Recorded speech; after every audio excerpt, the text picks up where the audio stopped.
Assalamualaikum warahmatullahi wabarakatuh. Waalaikumsalam warahmatullahi wabarakatuh. Alhamdulillahi rabbil alamin. Alhamdulillahilladzi arsala rasulahu bil huda wa dinil haqq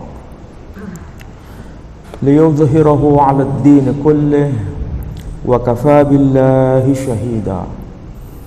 Ashhadu an la ilaha illallah wahdahu la syarika lah wa ashhadu anna Muhammadan abduhu wa rasuluh la nabiyya ba'dah. Qala Allah ta'ala fil Qur'anil Aziz, a'udzu billahi minasy syaithanir rajim. Bismillahirrahmanirrahim. Rabbana wab'ats fihim rasulan minhum yatlu 'alaihim ayatika wa yu'allimuhumul kitaba wal hikmata wa yuzakkihim innaka antal azizul hakim.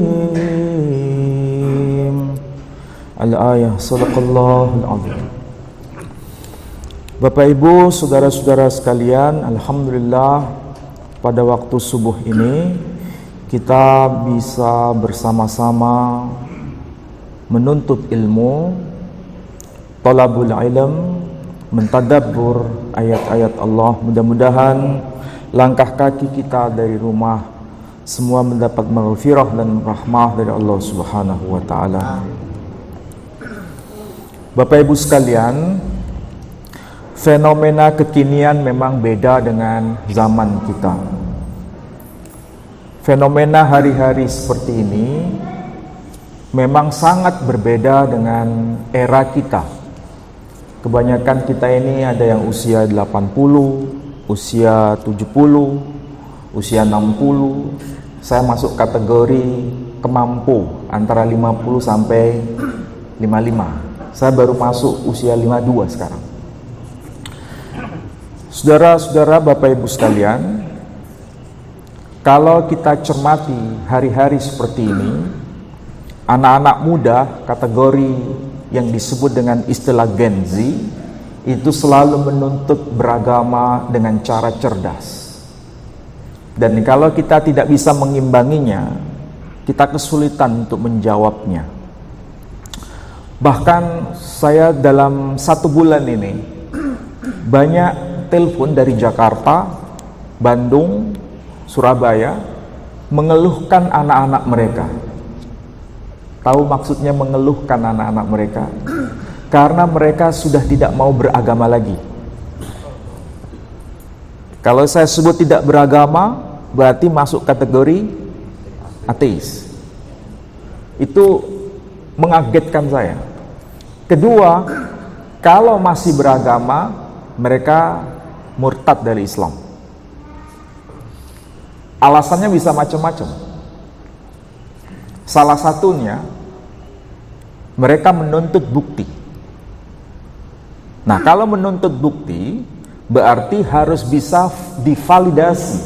Bagaimana kita membuktikan Islam itu sebagai risalah yang benar. Dan itu tidak mudah. Dan memang hari-hari seperti ini memang menyulitkan, terutama bagi para asatid. Seperti kita-kita ini, kalau tidak bisa mengikuti perkembangan zaman, sulit untuk kita bisa komunikasi dengan argumentasi yang sangat membuat mereka bisa menerima data itu. Nah, salah satu yang ingin saya sampaikan pada pagi ini, ada 2 hal yang tentu saja ini saling terkait tapi beda. Yang pertama berkaitan dengan risalah Muhammad sallallahu alaihi wasallam Yang kedua, berkaitan dengan pribadi beliau. Ini dua hal yang berbeda. Saya ulangi lagi. Pertama, berkaitan dengan kenabian beliau. Yang kedua, dengan kemanusiaan beliau. Ini dua hal yang berbeda. Kalau bicara mengenai kenabian, bicara mengenai risalah Islam ini, bicara mengenai Al-Quran, itu bahasa teologis. Apa itu maksudnya?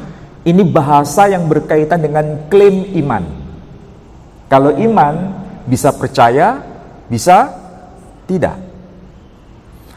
Tapi yang paling penting adalah, apakah memang bisa dibuktikan bahwa beliau itu tokoh historis, atau merupakan mitos, atau merupakan legenda? Itu kemanusiaannya. Beliau keturunan siapa? Betulkah dia itu keturunan Ibrahim atau bukan? Itu sampai hari ini dipertanyakan. Coba bayangkan. Kalau panjenengan ditanya, Nabi kita Muhammad sallallahu alaihi wasallam itu betulkah keturunan Nabi Ibrahim atau tidak? Jawabannya betul. Dari mana data itu? Al-Quran dan As-Sunnah atau hadis. Ya, jawaban kita itu. Tetapi mereka tidak bisa terima. Itu kan dokumen yang baru muncul abad belakangan. Itu masalahnya. Nah, dari situ kita mulai coba mencermati cara mereka berpikir. Dan saya kira kita tidak akan meninggalkan iman kita, tapi justru bisa merespon mereka, bisa menerima data itu. Nah, itulah yang ingin saya share pada pagi ini. Tadi saya bacakan ayat yang termaktub dalam surah Al-Baqarah, surah yang kedua, ayat 129. Sebetulnya ayat 129 itu ada kaitan dengan ayat 127. Saya ringkas saja. Ayat 129 itu dikatakan, Rabbana wa ba'ats fihim. Wahai ya Rabb, utuslah di kalangan mereka rasulan, seorang rasul. Bukan 2 orang, bukan 3 orang, bukan banyak orang, tapi 1 orang. Disebut dengan istilah rasulan. Minhum, dari kalangan mereka. Yatlu alaihim, yang akan membacakan kepada mereka ayatika, ayat-ayatmu. Wa yu'allimuhumul kitaba, dan dia akan mengajarkan kepada mereka alkitab, wal hikmata, dan juga al-hikmah. Wa yuzakkihim, dan dia akan menyucikan jiwa mereka. Innaka, sesungguhnya engkau, antal azizul hakim, engkau maha perkasa lagi maha bijaksana. Itu arti harfiahnya. Ini adalah ayat Al-Quran. Sebagai muslim pasti kita percaya, pasti, karena ini wahyu dari Allah subhanahu wa ta'ala. Tapi mereka tidak bisa menerima wahyu itu secara tiba-tiba. Mereka butuh argumen.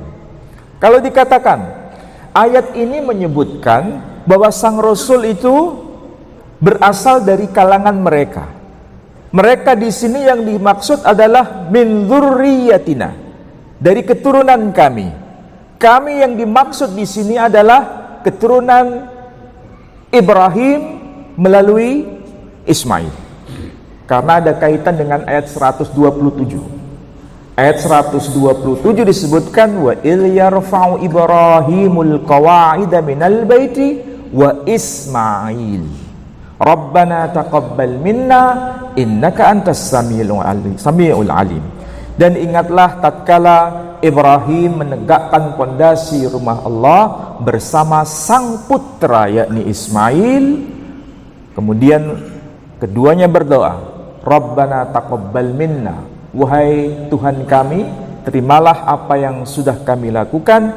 Innaka antal azizul hakim, sesungguhnya innaka antas samiul alim, sesungguhnya engkau maha mendengar lagi maha mengetahui. Ini ayat Quran. Jadi berdasarkan Quran ini, Nabi kita Muhammad sallallahu alaihi wasallam itu keturunan Ibrahim melalui Ismail. Tapi masalahnya, Quran itu diwahyukan abad ke-7. Abad ke-7. Nabi SAW meninggal tahun 632 Masehi. Berarti kategori abad ke-7. Kalau Quran itu menegaskan demikian, benarkah di luar dokumen Quran itu bisa support data ini? Dokumen di luar Quran ada penegasan memang beliau itu keturunan Ibrahim melalui Ismail. Ada atau tidak? Kalau tidak ada, berarti cukup diimani. Tidak bisa dibuktikan secara historis, tapi berdasarkan iman cukup. Itu argumentasi mereka begitu. Tapi benarkah ini hanya sekedar pokoknya diimani? Saya pun tidak mungkin hanya sekedar diimani. Iman itu berdasar pada bukti. Kalau tidak berdasar pada bukti, iman kita ini keropos. Itulah sebabnya harus ada bukti, ada validasi di luar Quran. Kalau tidak bisa menjadi hujah bagi siapapun, kecuali hanya sekedar sepihak, dokumen sepihak. Apalagi di dalam hadis itu muncul masa belakangan. Ada Sahih Bukhari, ada Sahih Muslim. Sahih Muslim misalnya ada hadis yang berbunyi begini: Innallaha astafa Kinanah min waladi Ismail, wastafa Quraisyan min Kinanah, wastafa min Quraisy Bani Hashim, wastafani min Bani Hashim. Sesungguhnya Allah telah memilih orang yang bernama Kinanah dari antara keturunan Ismail, dan memilih Quraisy dari antara keturunan Kinanah, dan memilih Bani Hashim dari antara kaum Quraisy. Wastafani min Bani Hashim, dan Allah telah memilih aku, kata Nabi, dari kalangan Bani Hashim. Berarti hadis ini menegaskan orang yang mengklaim dirinya sebagai Nabi, saya sebut dengan istilah itu, bukan berarti saya merendahkan beliau, bukan. Tapi ini saya menggunakan bahasa mereka. Orang yang mengklaim dirinya sebagai Nabi, mengklaim juga dia keturunan dari Bani Hashim, Bani Hashim keturunan dari Quraisy, Quraisy keturunan dari Kinanah, Kinanah keturunan dari Ismail. Tapi lagi-lagi ini dokumen sepihak. Ini dokumen internal Islam. Cukup diimani. Kalau bisa menjadi bukti historis, harus menghadirkan data di luar dokumen Islam. Nah, ini yang berat. Kira-kira bisa nggak memuaskan jawaban kepada generasi Gen Z itu, supaya mereka yang sudah keluar jauh ini bisa ditarik kembali? Itu nggak gampang. Makanya saya harus obok-obok data. Dan saya ngomong, betul-betul diskusi. Akhirnya hasilnya apa? Yang lari jauh bisa kembali. Dengan apa? Dokumen di luar Quran. Kalau seandainya saya menggunakan argumentasi Quran, mereka tolak. Menggunakan argumentasi hadis, mereka tolak. Lalu bagaimana yang harus saya pakai? Dokumen apa? Dokumen di luar Quran dan dokumen di luar hadis. Nah, itu kan gak gampang. Dan itu harus sezaman dengan masa beliau. Maksudnya sezaman, dokumen itu memang sezaman dengan kehidupan beliau, atau yang mendekati era kehidupan beliau. Dokumen apa? Dokumen Kristiani. Kalau saya sebut dokumen Kristiani, paham? Dokumen Kristen. Dan kebetulan dokumen itu sudah bisa saya akses dan sudah saya buat dalam bentuk buku. Karena saya tujuannya itu biar mereka baca dengan pembahasan yang jelas dan konkret, dan ada data-data yang bisa dikonfirmasi lagi. Dan alhamdulillah itu bisa saya hadirkan dalam bentuk buku saya kayak gini. Saya sebar. Dan ini memeras otak memang. Tapi ya itu, datanya harus bisa dikonfirmasi. Saya ambil contoh. Ini kalau lihat covernya saja ya. Ini kan ada gambar, ada tulisan Arab tuh, ya kan? Di pojok ini. Ini namanya Al-Qadis Yuhanna Ad-Dimashqi. Siapa itu Al-Qadis? Kalau bahasa Indonesia itu santo. Kalau Al-Qadis itu bahasa Arabnya. Kalau bahasa di Indonesia santo. Santo itu berarti orang suci atau orang biasa? Nah, orang suci. Namanya Yuhanna Ad-Dimashqi. Namanya Yuhanna Ad-Dimashqi. Kalau di bahasa Indonesia kan Santo Yohanes Damaskene. Beliau lahir tahun berapa? 676.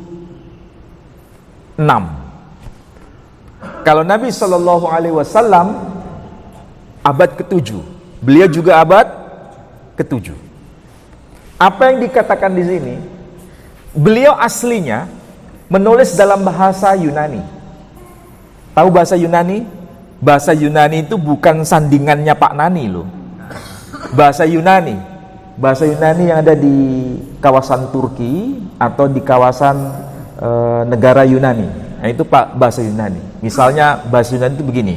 En arche en hologos kai hologos prostonteon kai theos en hologos. Pernah dengar kayak gitu? Pernah kan?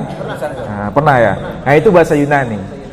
Termasuk anak-anak kita yang sekolah SMA itu kan ada pelajaran IPA, ya toh? Itu pakai simbol-simbol aksara Yunani. Misal alfa, beta, gamma, delta, sigma, rho, pi. Itu aksara-aksara Yunani. Nah, kalau dibaca ya modelnya kayak gitu. Termasuk istilah-istilah yang kita akrabi itu asalnya dari bahasa Yunani. Contoh, biologi. Bahasa Indonesia kan? Itu dari bahasa Yunani, dari kata bios dan logos.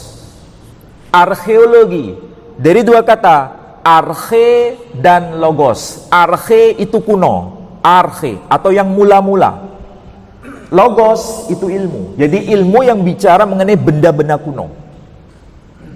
Filologi, dari kata filos dan logos. Filosofi, filsafat, ya, itu dari kata filo dan sopos.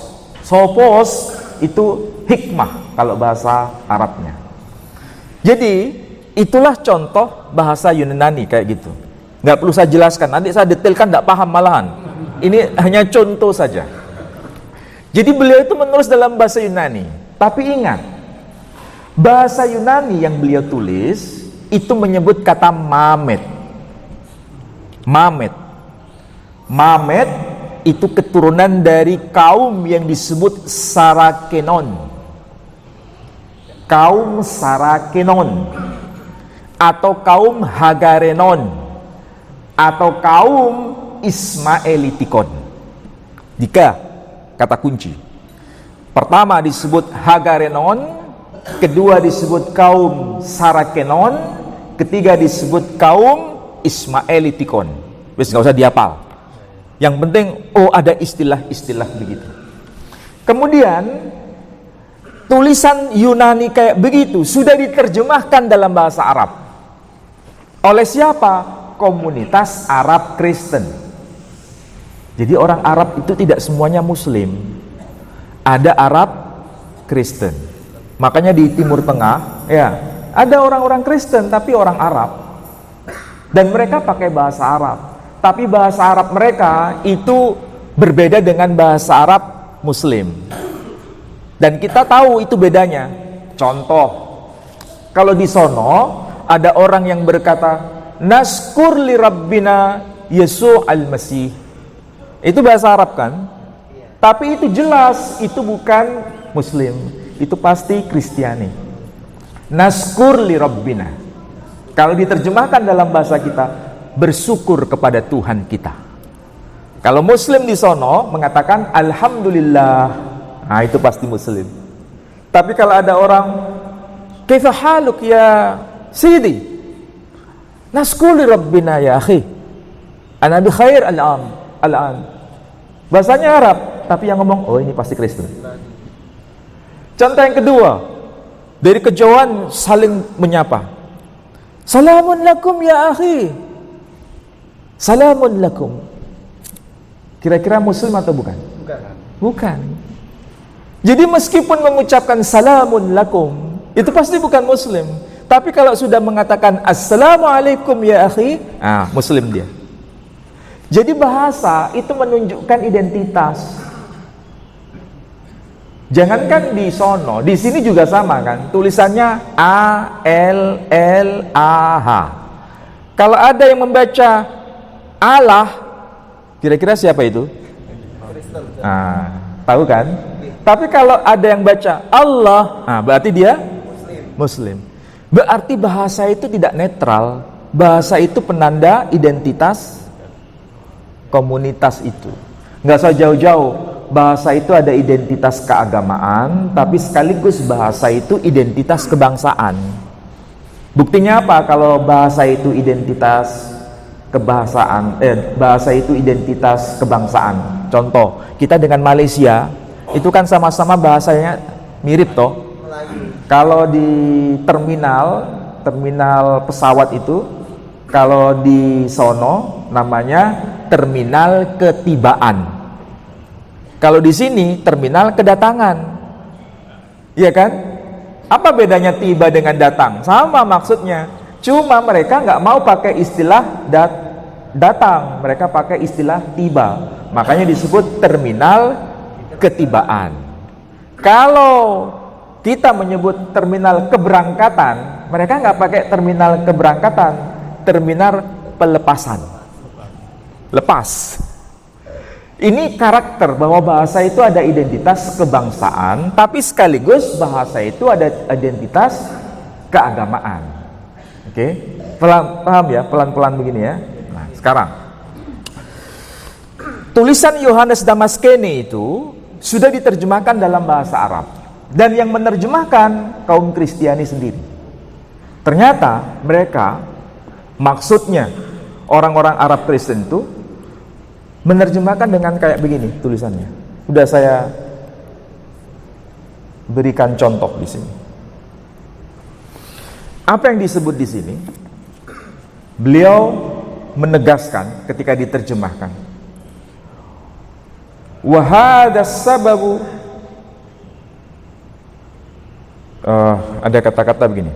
Wa hadha sababu bida'watihim al-hajariyin wa ismailiyin kama yad'unahum aidan sarayin.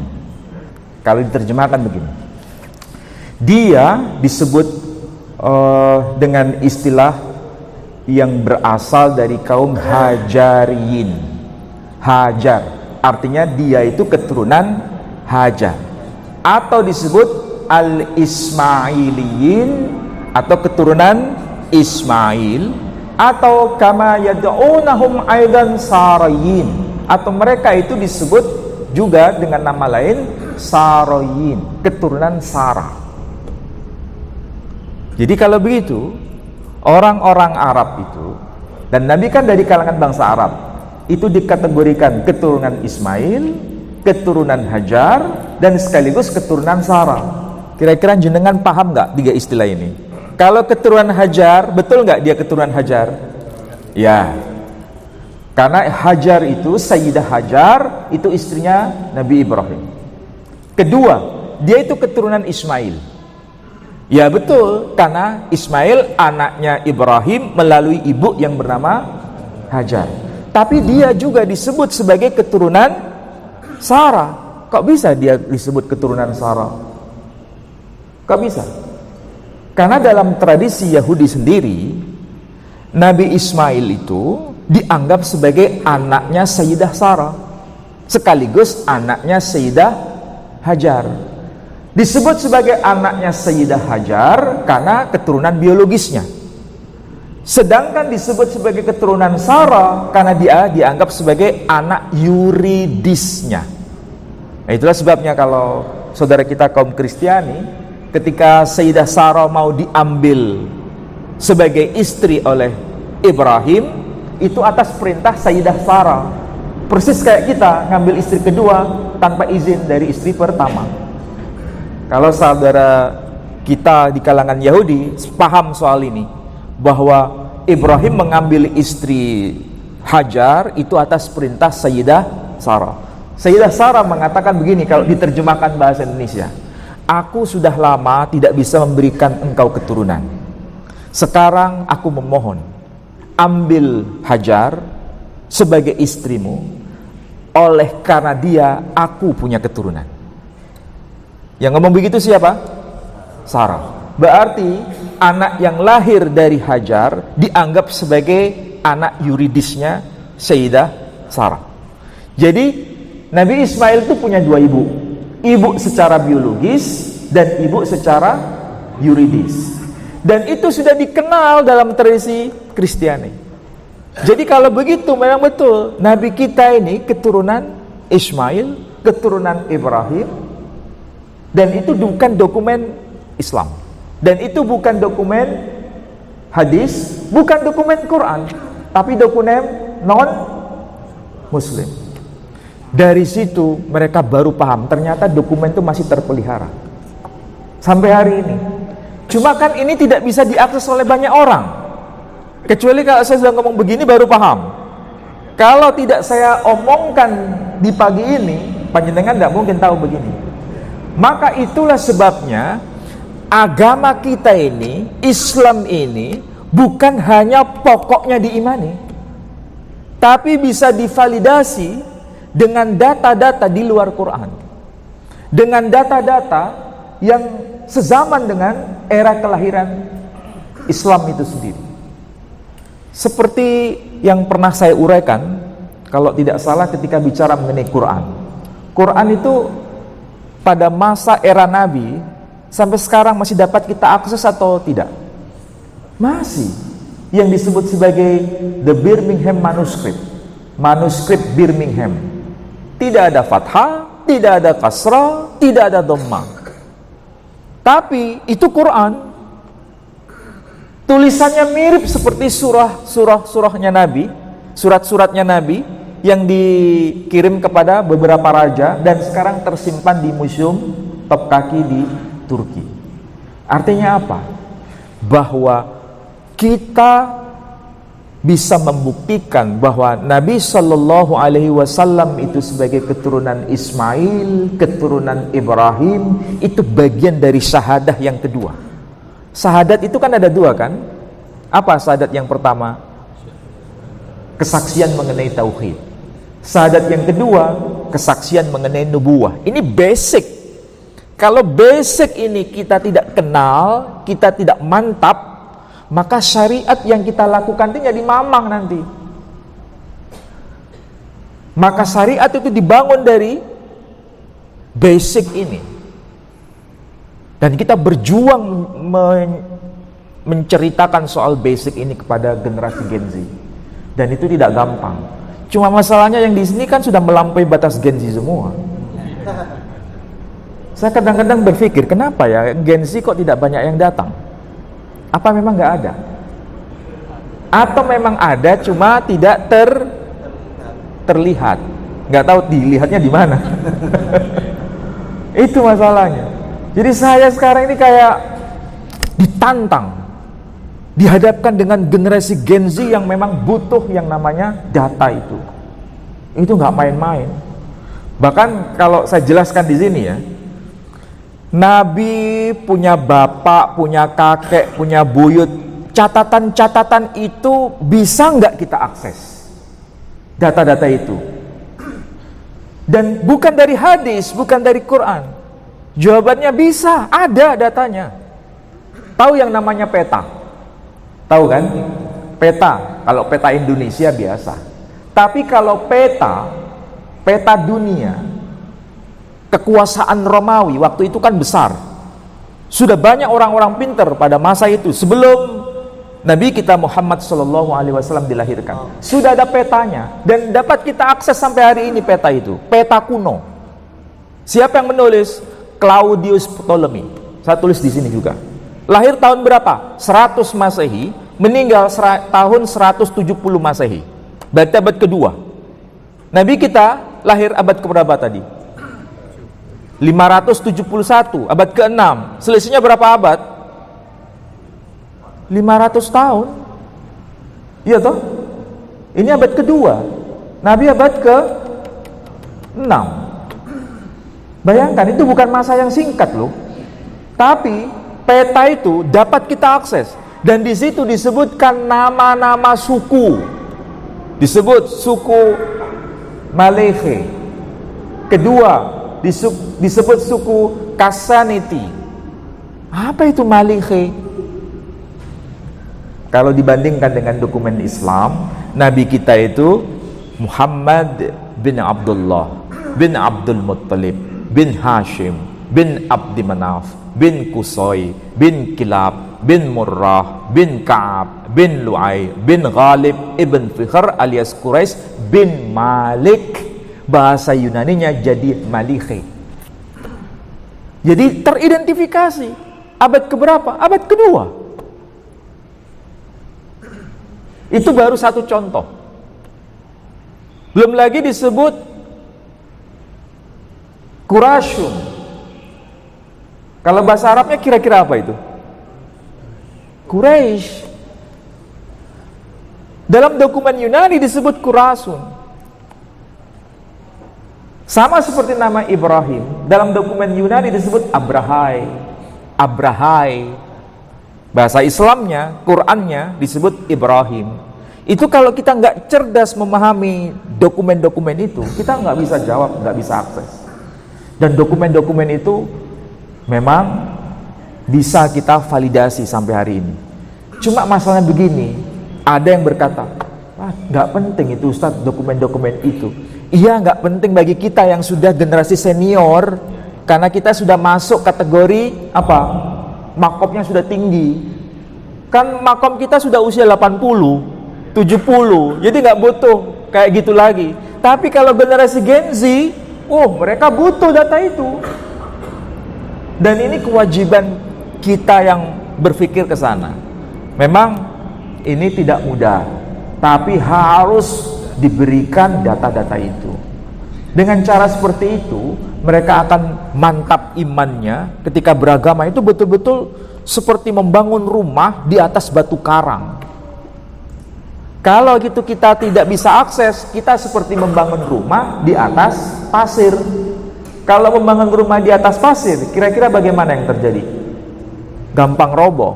Tapi kalau membangun rumah di atas batu karang, kira-kira gimana hasilnya? Kokoh. Karena apa? Basicnya kuat. Apalagi di Eropa sekarang, ramai juga di Eropa ini. Kenapa banyak orang yang masuk Islam sekarang di Eropa? Apakah mereka gara-gara menikah? Kalau di sini masuk Islam gara-gara apa? Bandingkan kualitasnya. Di sini, makanya kalau saya disuruh memualafkan, kalau tujuannya sekedar untuk nikah, nehi bagi saya. Harus belajar sama saya minimal 6 bulan. Saya drill di situ. Saya dialogkan itu. Saya kritik semua apa yang dia pikirkan. Kalau betul-betul lolos baru bisa saya syahadatkan. Kalau enggak mau saya. Karena sekarang banyak orang gampang bersahadat hanya karena nikah. Nah ini bahaya. Nanti kalau kembali dowo ceritane. Yang salah siapa? Ketiban sampur maneh. Iya kan? Dan ini sudah diperingatkan oleh guru saya dulu, Bapak Kiai Haji Abdullah Wasian rahimahullah. Ketika dulu Al-Falah gitu ya, gampang mengeluarkan surat hanya karena pernikahan, dikritik oleh beliau. Akhirnya sekarang Al-Falah sudah berbenah, tidak gampang untuk memualafkan. Sekarang ada pembinaan. Jadi yang dibina itu belum tentu muslim. Dia masih belajar diskusi, dialog gitu. Kalau sudah lolos baru diberikan sertifikat. Kalau enggak lulus, enggak dikasih. Tapi boleh belajar. Gitu. Kalau di sini mudah-mudahan nggak ada kayak gitu ya. Mudah-mudahan nggak ada. Memang belum pernah ada kayaknya, ya. Belum pernah. Kalau di Masjid Al-Hikmah sudah ada pola kayak gitu. Termasuk saya sering di Al-Falah untuk membina orang-orang kayak gitu. Jadi ada yang sudah mu'alaf, tapi ada orang yang baru belajar Islam. Itu harus dengan data-data kayak begini.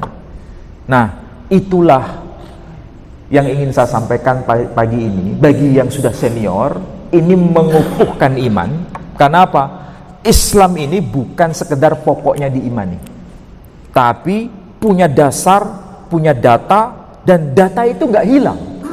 Coba seandainya tulisan Santo Yohanes Damaskene itu hilang kira-kira, apa yang bisa kita jawab?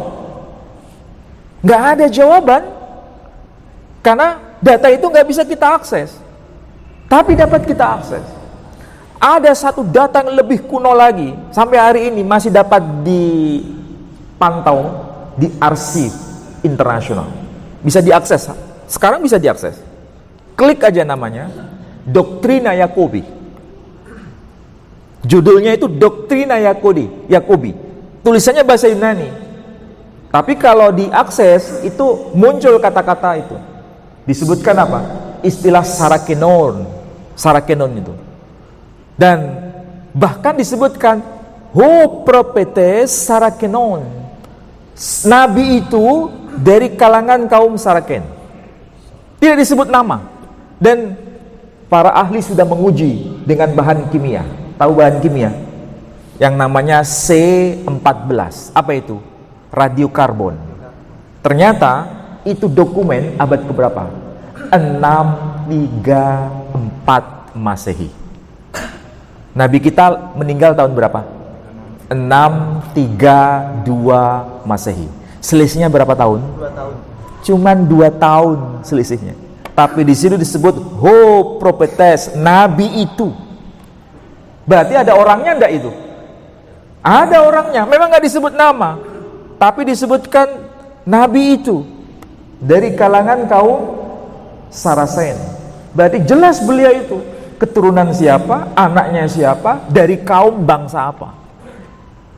Dan ini tidak bertentangan dengan dokumen Islam ketika menyebut ada surat-surat Nabi yang dikirimkan kepada Heraklius. Dan sampai hari ini data itu kita bisa akses. Mudah-mudahan dengan apa yang saya sampaikan ini membuat kita bahwa Islam itu bisa dipertanggungjawabkan secara ilmiah.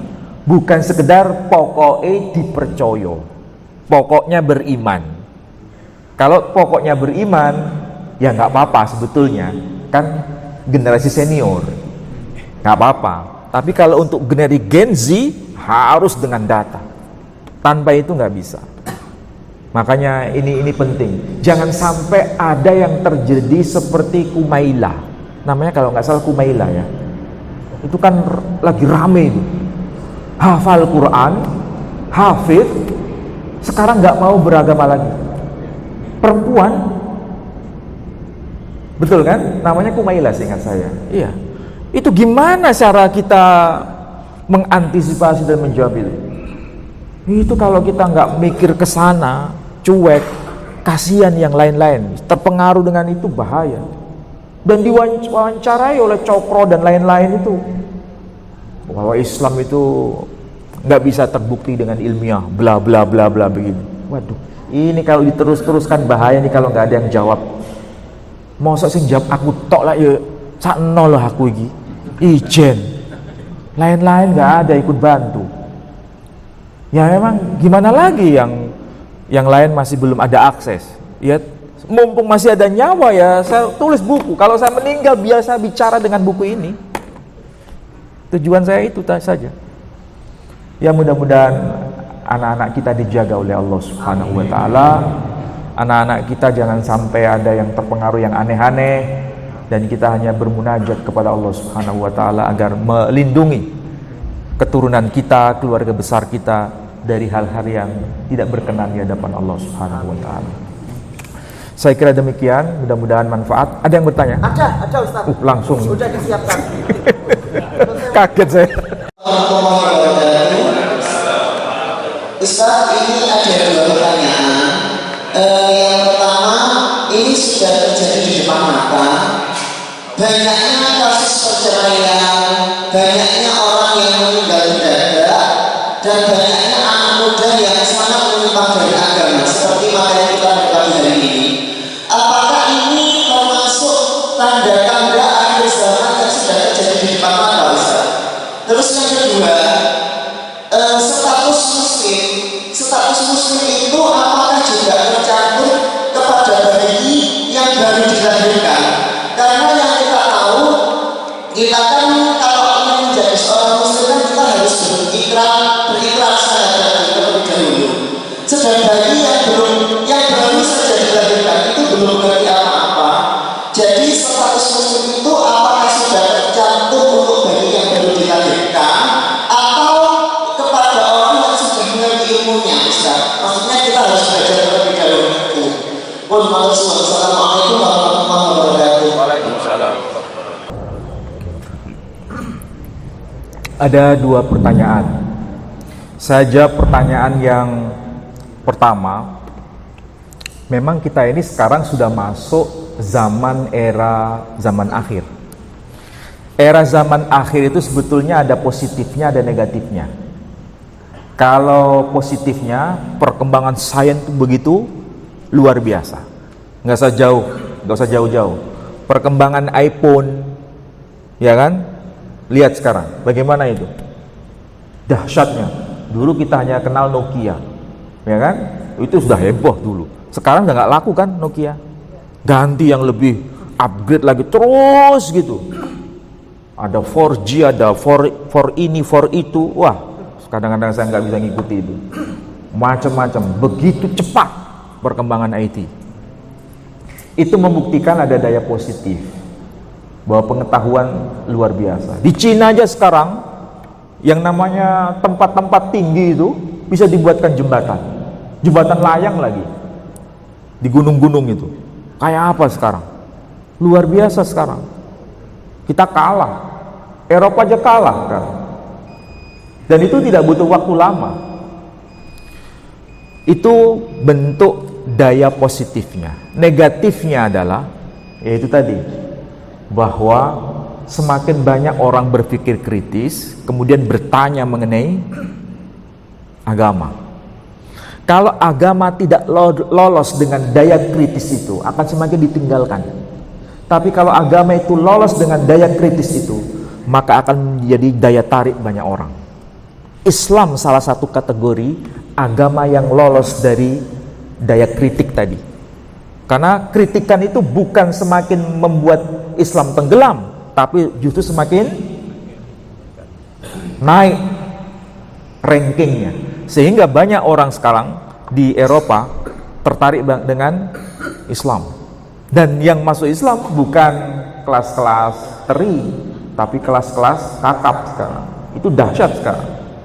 Dan banyak menulis buku. Jadi mereka itu banyak menulis buku. Yang dari latar kedokteran dia nulis buku. Dari latar matematik dia nulis buku dengan perspektif Quran. Gak usah jauh-jauh, gara-gara Quran itu menginformasikan bahwa kulit itu merasakan sakit. Ya, itu kan ada itu. Orang-orang yang dimasukkan ke neraka nanti itu kulitnya akan diganti supaya merasakan kesakitan. Dari ayat itu kemudian jadi penelitian. Betulkah rasa sakit itu adanya di kulit? Ternyata betul, rasa sakit itu adanya di kulit, bukan di daging. Di daging ditusuk-tusuk nggak ada efek. Tapi kalau kulit ditusuk, sakitnya ada di situ. Dan Quran terkonfirmasi dengan itu. Itu salah satu contohnya. Ya. Jawaban yang kedua, kalau berkaitan dengan apa tadi yang kedua itu soal status muslim tadi. Kalau Nabi SAW hadisnya panjang. Intinya bayi lahir itu yuladu alal fitrah. Nabi mengatakan dia dilahirkan dalam kondisi fitrah. Apa itu fitrah? Suci. Sucinya itu karena di alam malakut sebelum dilahirkan, masih di alam ruh, semuanya itu bersyahadat, menyaksikan keesaan Allah. Berarti hakikatnya mereka itu muslim. Tapi ketika dilahirkan, nah nanti bisa ada yang muslim, ada yang non muslim. Tapi ketika dia lahir procot, apa itu procot tuh? Lahir dari rahim itu dia muslim. Jadi kalau misalnya meninggal ya langsung masuk surga.